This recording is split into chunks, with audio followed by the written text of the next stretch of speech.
All right. Day 3. We are still going strong. We are reading the Bible every single day. I'm Pastor Todd Summer from Faith and Victory Church, and I'm so excited if you're joining me here.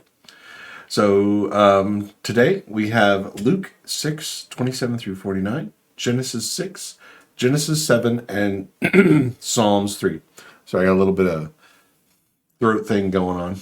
I think everybody does right now. It's just kind of that season. All right, but let's get to the reading. Luke 6:27 through 49. Love for enemies. But to you who are listening, I say, love your enemies. Do good to those who hate you.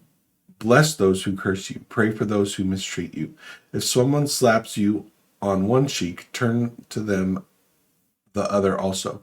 If someone takes your coat, do not withhold your shirt from them.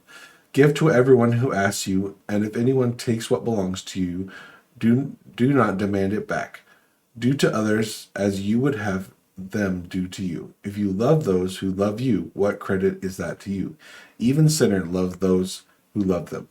And if you do good to those who are good to you, what credit is that to you? Even sinners do that. And if you lend to those whom you expect repayment, what credit is that to you? Even sinners lend to sinners, expecting to be repaid in full. But love your enemies, do good to them, and lend to them without expecting to get anything back. Then your reward will be great, and you will be the children of the Most High, because he is kind to the ungrateful and wicked. Be merciful, just as your Father is merciful. Judging others. Do not judge, and you will not be judged. Do not condemn, and you will not be condemned. Forgive, and you will be forgiven. Give, and it will be given to you. A good measure, pressed down, shaken together, and running over, will be poured into your lap. For with the measure you use, it will be measured to you. He also told this parable. Can the blind lead the blind? Will they not both fall into a pit? The student is not above the teacher, but everyone who is fully trained will be like their teacher. Why do you look at the speck of sawdust in your own brother's eye and pay no attention to the plank in your own eye? How can you say to your brother, Brother, let me take the speck out of your eye, when you yourself fail to see the plank in your own eye?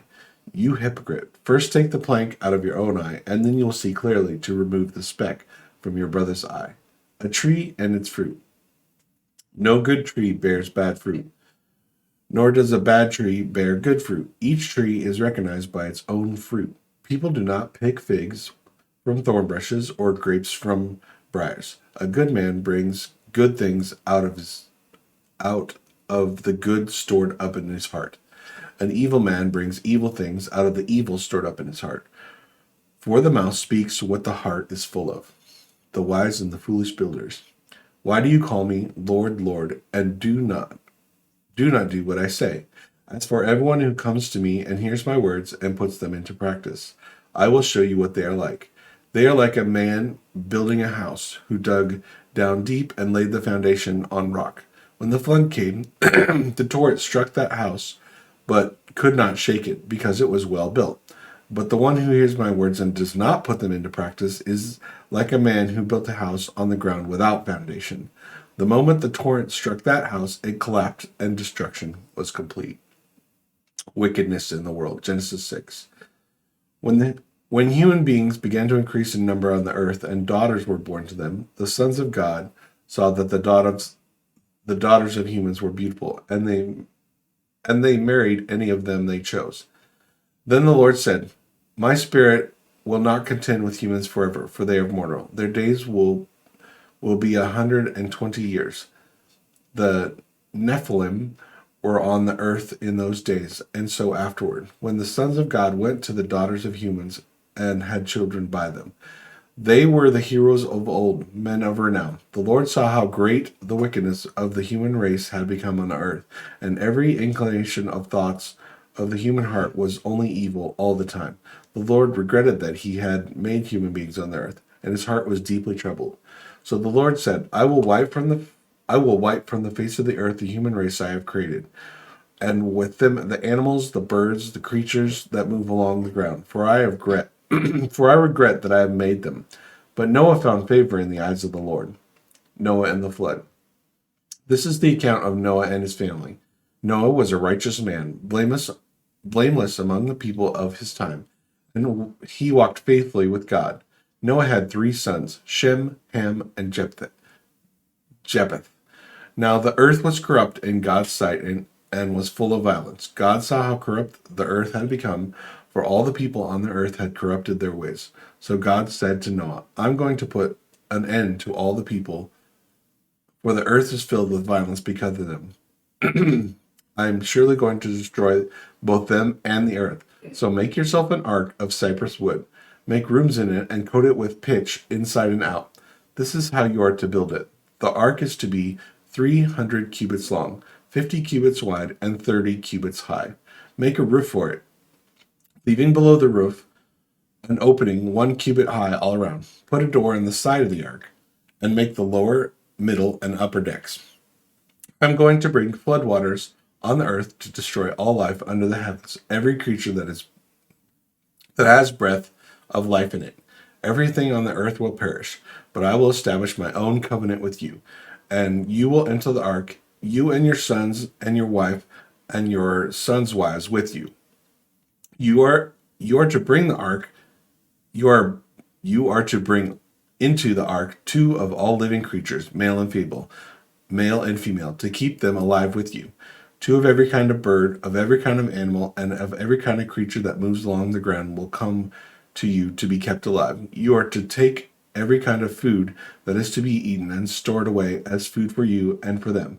Noah did everything just as God commanded him. Genesis 7.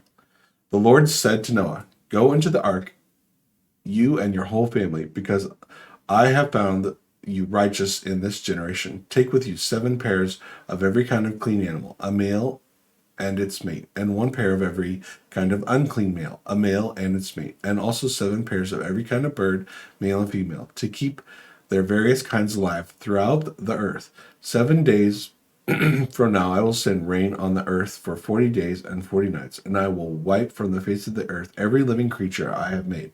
And Noah did all the Lord had commanded him. Noah was 600 years old when the flood waters came to the earth, and Noah and his sons and his wife and his son's wife entered the ark to escape the waters of the flood. Pairs of clean and unclean animals, of birds and all the creatures that move along the ground, male and female, came to Noah and entered the ark, as God commanded Noah. After 7 days, the flood waters came on the earth. In the 600th year of Noah's life, on the 17th day of the 2nd month, on that day, all the springs of the great deep burst forth, and the floodgates of heavens were opened, and the rain fell on the earth 40 days and 40 nights. On that very day, Noah and his sons, Shem, Ham, and Japheth, together with his wife and the wives of his 3 sons, entered the ark. They had with them every kind of animal according to its kind, all livestock according to their kinds, and every creature that moves along the ground according to its kind, and every bird according to its kind, everything with wings. Pairs of creatures that have breath of life in them came to Noah and entered the ark. The animals going in were male and female of every living thing, as God commanded Noah. Then the Lord shut them in. For 40 days the flood kept coming on the earth. As the waters increased, they lifted the ark high above the earth. The waters rose and increased greatly on the earth, and the ark floated on the surface of the water. They rose greatly on the earth, and all the high mountains under the entire heavens were covered. The waters rose and covered the mountains to a depth of more than 50 cubits. Every living thing that had moved on the land perished: birds, livestock, wild animals, all the creatures that swarm over the earth, and all mankind. Everything on dry land that the breath of life in its nostrils died. Every living thing on the face of the earth was wiped out. People and animals and the creatures that moved along the ground and the birds were wiped from the earth. Only Noah was left, and those with him in the ark. The waters flooded the earth for 150 days. Psalms 3, a psalm of David when he fled from his son Absalom. Lord, how many are my foes? How many rise up against me? Many are saying to me, God will not deliver him. But you, Lord, are a shield around me, my glory, the one who lifts my head high. I call out to the Lord, and he answers me from his holy mountain. I lie down to sleep. I wake again because the Lord sustains me. I will not fear, though tens of thousands assail me from every side. Arise, Lord, deliver me, my God. Strike all my enemies on the jaw. Break the teeth of the wicked. From the Lord comes deliverance. May your blessing be on your people. Amen. Well, that's the reading for today. If you're enjoying these readings, please give me a like and subscribe. Have a blessed day, and I'll see you tomorrow.